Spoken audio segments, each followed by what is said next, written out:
Et c'est le grand jour. C'est le grand jour entre le Real Madrid et le FC Barcelone pour le grand classico. Le match tant attendu entre ces deux grandes équipes, ces institutions du football espagnol et européen, chers amis. Bonjour à vous et bienvenue dans votre revue de presse quotidienne. Comme d'habitude, que vous soyez au travail ou à la maison, vous restez avec nous pour ce tour de l'actualité sportive, chers amis, que nous allons débuter avec la Saudi Pro League.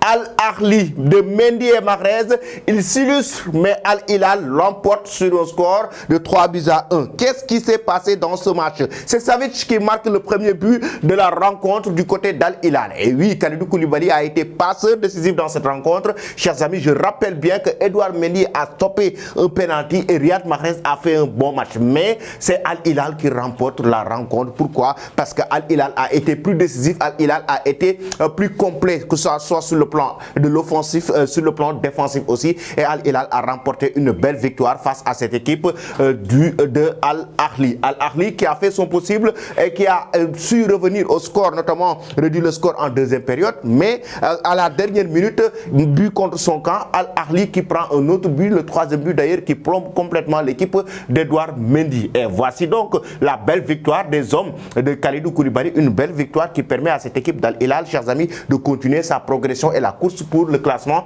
de leader de la Saudi Pro League. Regardez bien, ça fait la une de la presse sénégalaise. Le quotidien Record nous parle de Kalidou Koulibaly. Et oui, avec cette équipe d'Al Hilal, non seulement aussi l'autre joueur sénégalais, il s'agit de qui? Pape Matar Sarr, le joueur sénégalais qui évolue du côté des Spurs de Tottenham. Mais on va y revenir avec la belle victoire de Tottenham face à Crystal Palace. Le quotidien Stade qui revient sur les derbys de ce jour, notamment ce week-end. Il s'agit de Manchester United, Manchester City qui vont s'affronter ce week-end pour un derby des Mancuniens. Mais aussi il y a un derby croustillant du côté de Barcelone. Il s'agit du club catalan qui va affronter la Casablanca de Carlo Ancelotti. Voici où ça fait la une de la presse sénégalaise. Et du côté de la presse italienne maintenant, on va parler, chers amis, on va parler de Romelu Lukaku. Oui, une règle est sortie, un verdict est sorti pour protéger Romelu Lukaku.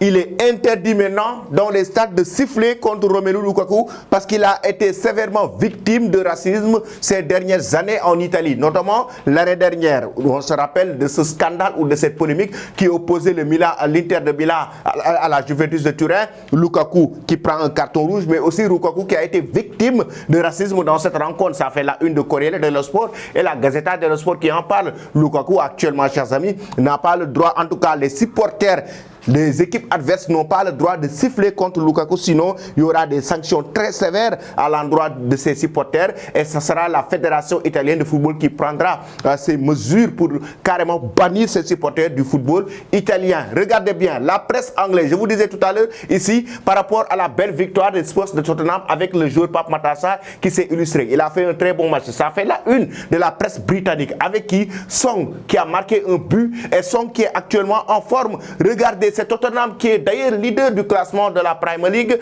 et 5 points d'avance sur Manchester City. Tottenham a 26 points et Manchester City a 21 points. Et attention, Manchester United doit battre City pour monter un peu d'un cran par rapport au top 5, essayer de remporter en tout cas la saison. Mais de son côté, Manchester City est en train de se battre pour se rapprocher de Tottenham qui a enregistré une belle victoire face à Crystal Palace ce vendredi. Une belle victoire, but inscrit par Song. Song, je l'ai dit tout à l'heure, le dernier match de cette équipe de Tottenham, il a été décisif et il a été déterminant. Il a encore été avec cette équipe des Spurs de Tottenham et ça fait aussi la une de Mirosport qui parle de cette belle prestation de Song et qui met en avant ses rivaux, notamment une équipe comme Manchester City. D'ailleurs, le média britannique évoque la confrontation entre Pep Guardiola et Eric Ten Hag. Les deux techniciens vont s'affronter pour le choc des Mancuniens. Le derby mancunien entre Manchester United et Manchester City, ce sera ce week-end.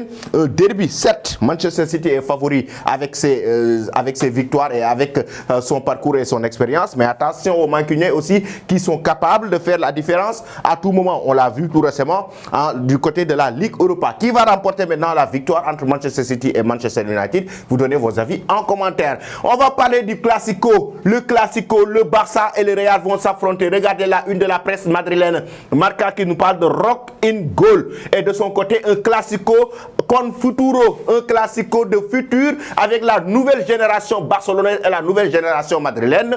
Regardez bien le trident ici, on a Jude Bellingham, Vinicius Junior, on a de l'autre côté un joueur comme Rodrigo Boves. Ici on a des joueurs comme Fermin, on a des joueurs comme Lamine Yamal, comme Marc Guiou qui viennent d'arriver au sein du club catalan pour confirmer c'est la nouvelle génération barcelonaise face à la nouvelle génération madrilène qui vont s'affronter pour un match rock comme l'a si bien titré le quotidien Marca. La presse madrilène aussi évoque la pression que le vestiaire de la Casablanca est en train de mettre sur Jude Bellingham. Pourquoi?